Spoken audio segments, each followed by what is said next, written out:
നമസ്കാരം. Daily news ശുഭദിനത്തിലേക്ക് സ്വാഗതം. അനാവശ്യമായ സംശയങ്ങൾ സ്വന്തം മനസ്സിനെയും ബന്ധങ്ങളെയും വിഷമയമാക്കും. സംശയങ്ങളെ മാറ്റി നിർത്തി വിശ്വാസവും സന്തോഷവും കണ്ടെത്തുക. ഇന്നത്തെ ശുഭദിന ചിന്തയിലേക്ക്.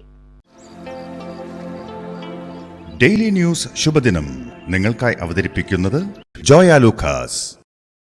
പൊന്നണിഞ്ഞ പ്രഭാതത്തിന്റെ അലകളിൽ നിറയുന്ന പുഞ്ചിരികൾ, അതെ, ഇന്ന് ആഘോഷമാണ്.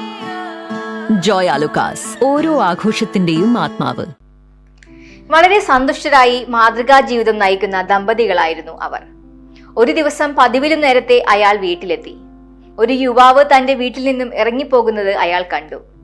ഭാര്യയെ അയാൾക്ക് അവിശ്വസിക്കാൻ തോന്നിയില്ല. പക്ഷേ കണ്ണിൽ കണ്ടത് വിശ്വസിക്കാതിരിക്കാനും പറ്റുന്നില്ല. നേരിട്ട് ചോദിക്കാൻ മടി. ഉറക്കം നഷ്ടപ്പെട്ടു. പിന്നീട് രാവിലെ ക്ഷീണിതനായി എഴുന്നേറ്റപ്പോൾ വിവാഹ വസ്ത്രവും ധരിച്ച് സമ്മാനപ്പൊതിയുമായി നിൽക്കുന്ന ഭാര്യ അയാളോട് പറഞ്ഞു, വിവാഹ വാർഷിക ആശംസകൾ. ആ സമ്മാനം കടയിൽ നിന്നും കൊണ്ടുകൊടുത്ത ആളെയാണ് താൻ കണ്ടതെന്ന് അപ്പോഴാണ് അയാൾക്ക് മനസ്സിലായത്. അടിസ്ഥാനരഹിത സംശയങ്ങൾ അവിശ്വാസങ്ങളിലേക്കുള്ള വാതിലുകളാണ് തുറക്കുക. സംശയം സ്വാഭാവികമാണ്. പക്ഷേ എന്തിനേയും സംശയിക്കുന്നത് അസ്വാഭാവികവും അനാരോഗ്യകരവുമാണ്. സഹയാത്രികരെ സംശയിക്കുന്നവർക്ക് ഒരിക്കലും സന്തോഷത്തോടെ ജീവിതം തുടരാനാകില്ല.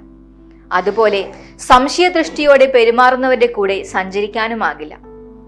തനിക്ക് വേണ്ട തെളിവുകൾ പരതി നടക്കും എന്നതാണ് സംശയരോഗികളുടെ പ്രധാന പ്രശ്നം. പിന്നീട് സംഭവിക്കുന്നതെല്ലാം തനിക്ക് അനുകൂലമായി അയാൾ മാറ്റുകയും ചെയ്യും. അനാവശ്യമായ സംശയങ്ങൾ ഒരാളുടെ വ്യക്തിത്വത്തോടുള്ള അനാദരവാണ്. സംശയാതീതമായി ജീവിക്കാൻ കഴിയുക എന്നതാണ് തെളിമയുള്ള ജീവിതത്തിന് അടിസ്ഥാനം.